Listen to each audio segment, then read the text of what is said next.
சமீபத்தில் ஏர்போர்ட் மூர்த்தி செய்யப்பட்ட தவறுகளை கண்டித்து தமிழகத்தினுடைய மத சார்பற்ற தலைவர்கள் எல்லாம் குரல் கொடுக்கப்பட்டார்.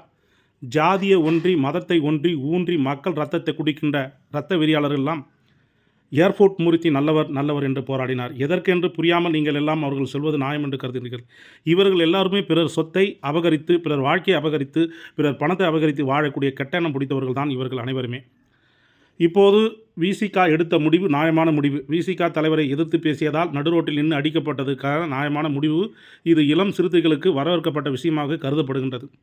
இனி வருங்காலத்தில் சீமானோ இல்லை சாட்டை துறைமுகனோ இதுபோல அன்னக்கைகள், எடுபுடி கைகள், எச்ச கைகள், வாங்கி துணை கைகள், வறுப்பொறிக்கை கைகள், இப்படிப்பட்ட கேடுகட்ட கைகள்லாம் எப்போதெல்லாம் விசிகாவையும், அதாவது சாம்பார் குடி, பறையர் குடி என்று சொல்லப்படுகின்ற குடிகளை தாய்த்து பேசும்போது இவர்கள் எங்கே பார்த்தாலும் இளம் சிறுத்தைகள் கை வைத்தால் இவர்கள் அடங்குவார் என்பது புரிந்து கொள்ள வேண்டும்.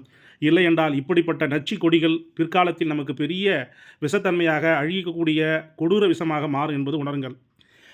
இப்போது தன் இனத்தில் இருந்தாலும் சாட்டை முருகன் கைக்கூலியாகவே பேசிக் கொண்டிருக்கின்றார். சீமான் கைக்கூலியாக இருக்கின்றார். இவரை மிஞ்சியோர் தான் ஏர்போர்ட் மூர்த்தி கைக்கூலி மன்னனாகவே கருதுகின்றார்.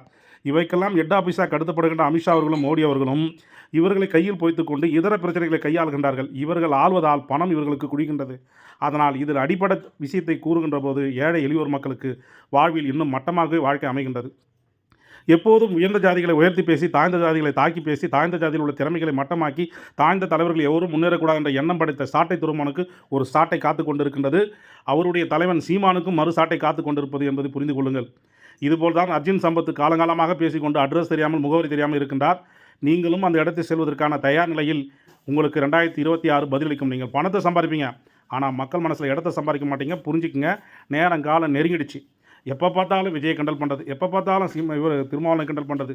ஏன் ஒரு ராமதாஸை கிண்டல் பண்ணிப்பார், ஒரு ஈஸ்வரனை கிண்டல் பண்ணிப்பார், ஏன் ஒரு சௌத்திரியை கிண்டல் பண்ணிப்பார். பட்டை எலும்பு உடச்சிருவானுங்க. ஏன் ஒரு ஆள் அடிப்பாங்க எல்லாருக்கும் வந்து பயம். கேட்டால் நான் கொங்கு வேளாளர், நான் வன்னியர், நான் கவுண்டருன்னு அப்படின்னு உங்களை எடுத்து தூக்கி அடிச்சிருவான்.